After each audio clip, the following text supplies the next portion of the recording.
force the issue, but God said no, it's not time. And when God said yes, it has been a phenomenal ride for Amtrak also.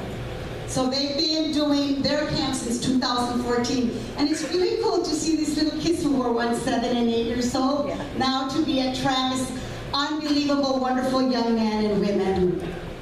So over the 10 years, God has impacted the lives of, us as a staff, as Jackie was doing, us, the kids. And I'm going to have Jeff come up here, and he's going to share a few stories. He's just going to share some of the experiences. Jeff is the Dean of Men, and he's just going to talk a little bit about camp. Okay, so these stories were approved by Lisa. Uh-oh. I said, can I say this topic? She said, oh, Wayne's going to be there. True story. So my no, Lisa. Okay, so for those of you who don't know, there's a 2 deep rule. Nothing with bathroom. It really means you have to be with a kid 2 deep. And 2 adults, accountability, make sure it's safe, and of course, if something does say something wrong, what happened, you have to make sure it's true or not true.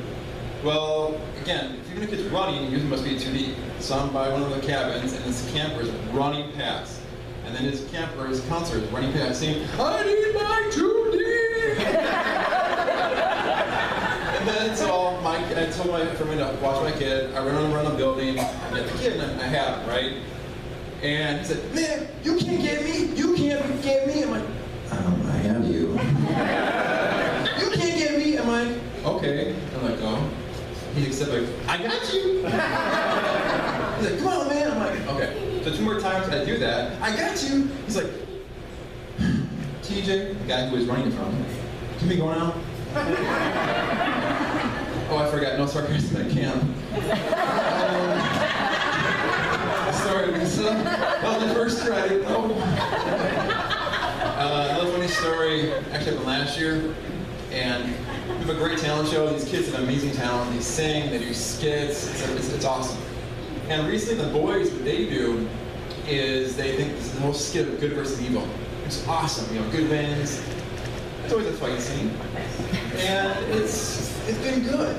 But last year, either the counselors thought it was a great idea, or they didn't know about it. But these kids brought like big sticks to fight with.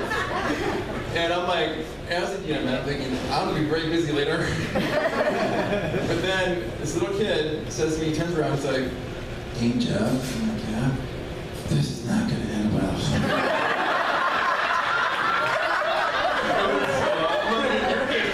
Exactly. A couple stories. Thank you, Jeff.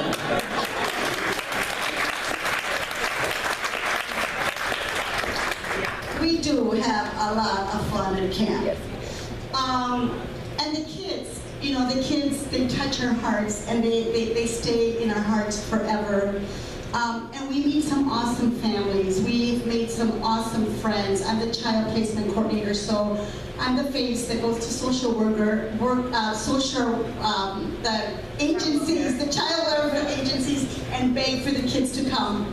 But it's given me an opportunity to meet some awesome caregivers. And we have in our midst some friends of ours who have been friends of Royal Family from the very beginning, because they brought the 2 daughters with us and are now participating in Amtrak. And I'm going to ask Mike and Ann to come forward, or I don't know what the arrangement is, but we would like everybody, let's give them a round of applause. They're coming from Appleton.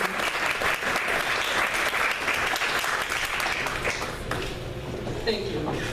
It is such an honor always to be here. Lisa always remembers us, and we just love coming because our first year we got our daughters in April, and so it was that summer that they came. And our daughters had already made 3 moves that year. And we thought, man, do we do this? Do we send them away again? I don't know. But if any of you have fostered, after 3 months, you're like, yeah, we do. And so that was our thought. It'll be a good break for us, and it has been nothing but positive. And I've spoken a couple different times, so some of you may have heard this. But before I share what it's done for the kids, I want to share what it's done for us. Because That was our only break ever. You could not leave our children alone ever. And so the only break we got was the 1 week when they wanted to go to camp in the summer. And that was our week, our vacation, and it was amazing. So I can't say enough what you do for the parents, because I don't think you realize that. And I don't think anybody who doesn't foster doesn't realize what you do for the parents to be able to know that their kids are safe and cared for and happy when they're not with you. And that, I can't tell you that enough. But our children, we're 7 and 10, their first year, and they came home with purple garbage bags full of stuff. We did not get rid of the purple garbage bags for 3 years.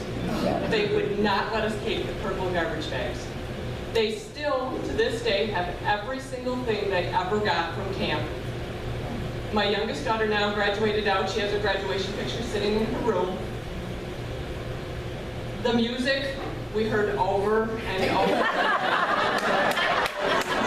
So that's wonderful. They still come home with that. Our youngest daughter just this year aged out of teen track, which is, we prayed too in those years. We had a couple of years. Our oldest daughter missed it from when it started, but has been an extremely positive experience for all of us. If you guys think you don't go home with these kids all year long, you are wrong. Because in our house, and I know she's here tonight, and I just said this to Mike, we know Grandma Susie, Nana Susie. Nana Susie has been in our house from day one, and I said to Mike, I should probably learn her last name. I still only know her as Nana Susie.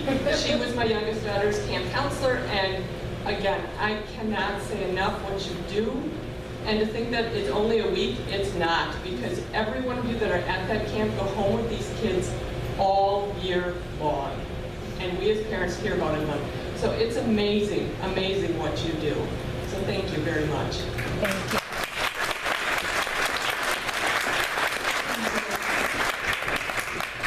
Well, it's a big celebration, but I'm going to tell you, we talk about our staff, and we couldn't do it. We can be leaders, but if we don't have the great staff that we have had over the years, I don't think we would be here celebrating 10 years. So I'm going to say that we sit around and we say God has blessed us with the cream of the crop. God has blessed us with people who are so flexible that I even invented a flexible dance. I'm not going to do it. I got the idea from the cute little pen. When I had nothing to do, I was thought, oh, this is what we can do. But anyway, I'm not showing you. No. Anyway, if it weren't for the camp staff, talk about not knowing what you're doing in the morning. They have a schedule and they think that's what their day's gonna look like. And things change. And they're so flexible and they're so accommodating. I have never seen such servant hearts in my entire life, and I've done a lot of different things in ministry that this amazing staff that we get from all over Milwaukee County. I'm going to ask everyone who has been to camp and served as a counselor to please stand up. The counselors. And then I'm going to ask everyone who's worked as a mentor to please stand up and join me.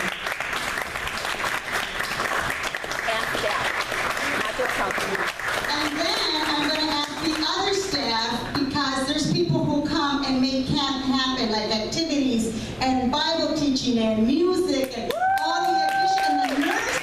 Oh my God, we couldn't function without the nurses. So all the other staff was everything.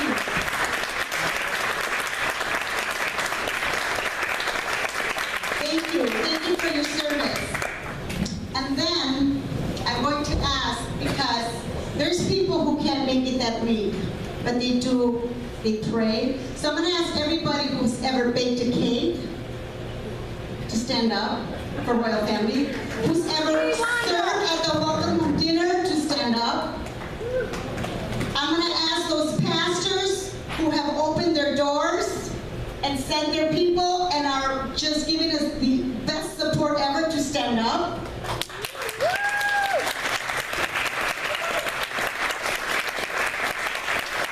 And you're right, because I know that you are praying for us. And in essence, thank you. And in essence, I'm going to say that I might have missed a task, but there's been an opportunity here for every person who's sitting on a chair who has supported us to come. And in that support, God has done an unbelievable thing for us. Royal Family Kids Camp has mobilized the faith community in Milwaukee County. We partner with over 24 churches. And the reason we see these churches up here is because they have opened the doors for us to use facilities for training, for shenanigans, for welcome home dinners. You know, anytime we say we're in a bind, we need this or we need that, no one has ever said no to us. Everybody has opened the doors of the facilities. And recently, we're really excited because we have a new partner, which is the New Testament Church. We kind of went like at the end of camp. We're almost getting to camp. The Lord brought this New Testament Church, and we're building an awesome, awesome relationship with them. And I want to give them a round of applause because they have also come onto the vision.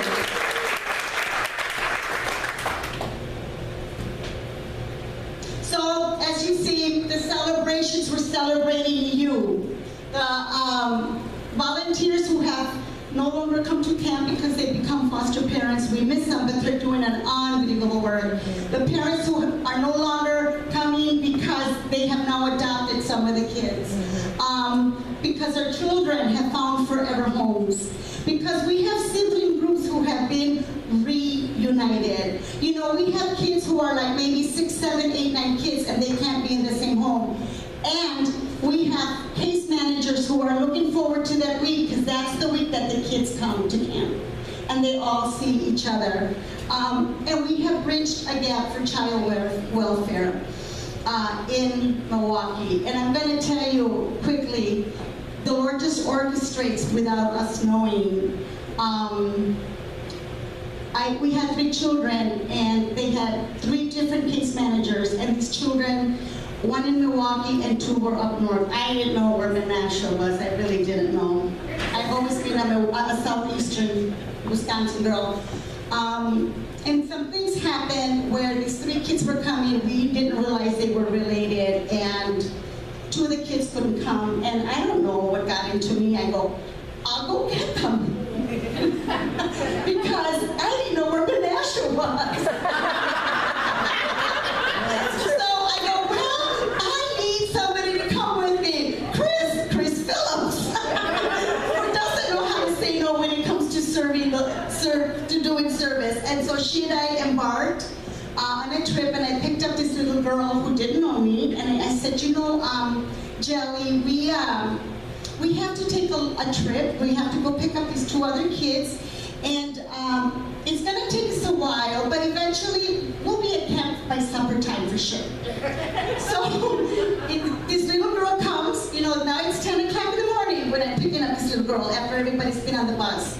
And I picked her up, and I drove, and I drove. Oh my God, you know, this is the time that GPS was first. I was learning to use it, and I'm like, oh my God, I kept going and going. And then all of a sudden, this little girl says, we're over by Allentown. And this little girl says, this kind of looks like where my brother and my sister live. And I said, really? Who are your brother and your sister? And she says, so-and-so and so-and-so. And my tears just started streaming. She goes, I haven't seen my brother and my sister in a year. And so we drove to Menasha with the door open, and these kids rushed out and hugged each other. It's forever embedded in my mind. And I thought, oh my God, I'm so glad I didn't know where Menasha was.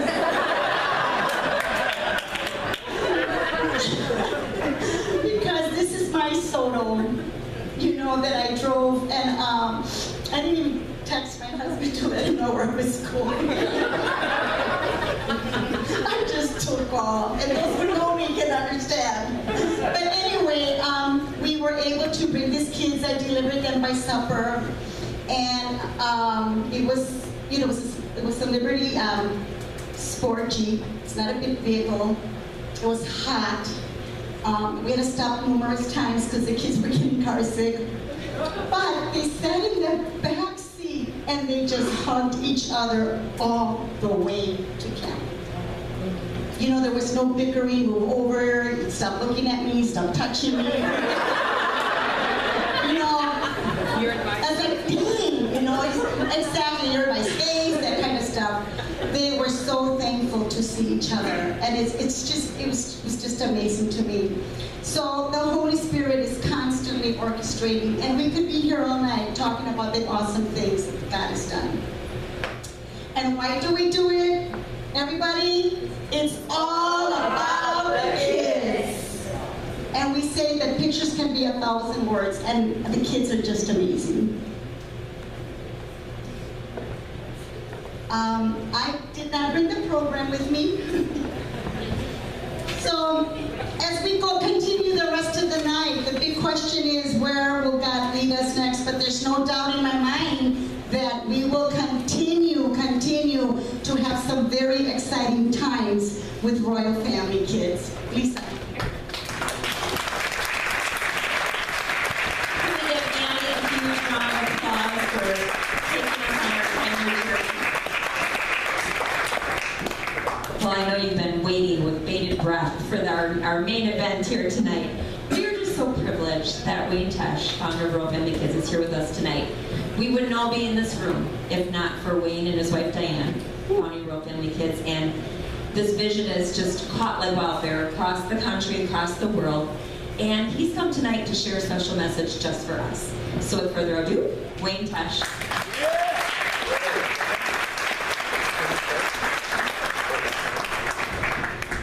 Well, I realize that tonight is, you get an extra hour's sleep, so I think I'll just keep talking the extra hour. You know, because as my daughter told me when she was a teenager, boy, Dad, words really feel good in your mouth, don't they? So I thought I might as well take the hour. I promise I won't go there. Lisa, thank you so very much for putting this together, and with your team and Marcia, everybody who showed up, through my heart. I can actually say we experienced what we all go through. We call it the Royal Week. The first year that I did Royal Family, I came home. I think I should have bought stock in the Kleenex company because you just begin to weep. And I realize that God takes those tears and He saves them. And I think that's so exciting. Well, all I can say is I enjoyed the food. It was one of the few buffets that I've been to that we had excess of cheese. I'm not accustomed to that. Most buffets that I go to. I thought that was kind of unique and interesting. But then again, why not? You know, so I thought that was good.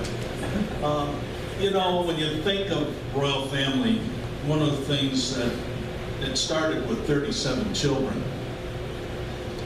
And now we are in 42 different states, 5 foreign countries.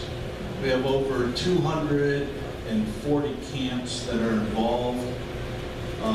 It's kind of exciting. We take over, now it's 7% of all the children in foster care between the ages of 6 and 12 spend 1 week in the Cathedral of the Outdoors surrounded by God's people, make an incredible difference to help heal the hurts of the children's hearts. And we do that because we care. And I just want to say on behalf of the children, thank you for giving of the weeks, the time, all what you do, because anybody can come up with an idea. Ideas are always a dime a dozen, but what really matters